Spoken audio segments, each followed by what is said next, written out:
I remembered what it was that I'd forgotten. Yes. So tomorrow is Imbolc. It is the pagan festival of pre-spring. I love it because in the dead of winter, it's a reminder that spring is coming. So this is actually a Celtic festival, and it marks midwinter. And it is essentially petitioning the goddess to bring back the spring. So the goddess in this instance is Brigid, Brigid, all right? And it teaches about healing, home, hearth, birth, inspiration, and the work we have to do inside ourselves to walk out of the cold of winter and into the warmth of spring. It's beautiful, beautiful, right? And I really feel like I wish that the Christians would grab onto this, because there's so many people with seasonal affective disorder that this is a beautiful, beautiful way to remind ourselves that the season is temporary. I mean, unless you live in Alaska, and then it's pretty much like 9 months, 8 months out of the year, something like that. So this is also known as Candle Mass. Candle, M-A-S. And it occurs at the beginning of February every year. The dates are different. It is the middle of winter. That's the important part. And it holds the promise of spring. So in the Wheel of the Crone, if you're into paganism, women, life essentially has 3 phases. So it's the crone, the older lady, the mother, and then the maiden, which is an unwed woman without children. This is the maiden phase, pre-spring, right? Dogs are playing. The colors are white and red, and they will wear wreaths with candles, and that's why it's called Candle Mass, because you're carrying candles. You're essentially bringing a piece of the fire out of the cold to remind ourselves that summer is so soon. I mean, well, spring, but I prefer summer, so it's a great reminder. It's really cool because this is the fire. This is the fire celebration. As each of the 5 elements have, their part in the wheel of the year. This one is fire. Okay, so let's see. So they have torchlit processions circling the fields to purify and invigorate for the coming growing season. Lightings and blessings of the candles. And Brigid is actually known for fertility. So this is like not a big fertility goddess, but it's the beginning of the spring. So for people that would be having fertility issues, this would be the time to petition for help with fertility. What else? Inspiration, because in the dead of winter, you kind of need that creative stuff to keep sane. So this was a big part of it too, creating things, poets and poetry especially, music, art, prophecy.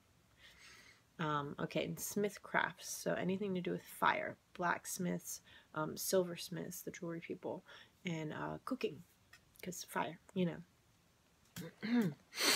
Alright, so we talked about the crown. Oh, green.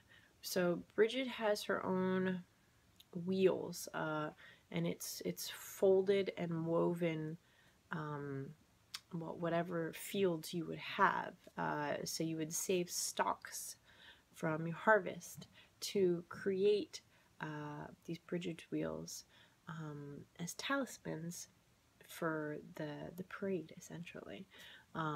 So corn, oat sheaves, you could use rye, you can even use hay or straw, but it's supposed to be part of your harvest from last year that you've saved so that you can rebirth it into this year, which is really cool. I like that a lot.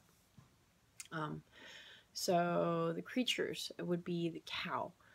Brigid is related to the cow somehow. Again, that fertility, sacredness of an object, being as the cow has the babies, gives us milk, gives us meat. So really kind of supplying the whole package, with your group.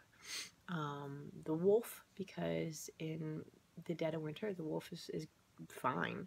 And the snake for the rebirth, because in the winter, you know, the snakes kind of hide out, but in the spring, they reemerge. And then the swan and the vulture, and that's kind of half and half, because the vulture cleans up, you know, and the swan in the spring on the lakes, you know, with all the beautiful flowers, that kind of beautiful scenery in your mind. So it's one of my favorite holidays, because it is literally in the middle of winter, and at this point Christmas is over and nobody's really looking forward to Valentine's Day, because if you're spoken for, you know, it's a lot of pressure, and if you're not spoken for, it's a lot of pressure. So if you are interested in learning more, just go to the web. Imbolc, Imbolc. I had to check, make sure I spelled that right. Imbolc, yes. Also known as candle mass, so you can look that up too. And it's really cool to learn more about these things, because it reminds us that there are sacred markers in time. So if we're feeling blah, well, there's a reason for that. You know, in the old days, to get over the blahs, we would celebrate.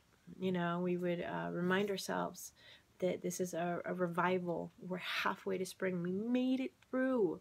Now we just had to make it through a few hard more months to spring. And spring is like the huge celebration. I love that one. Beltane, yes. All right. Have a great day. If you are feeling bummed and you are unable to help yourself feel unbummed, please seek help.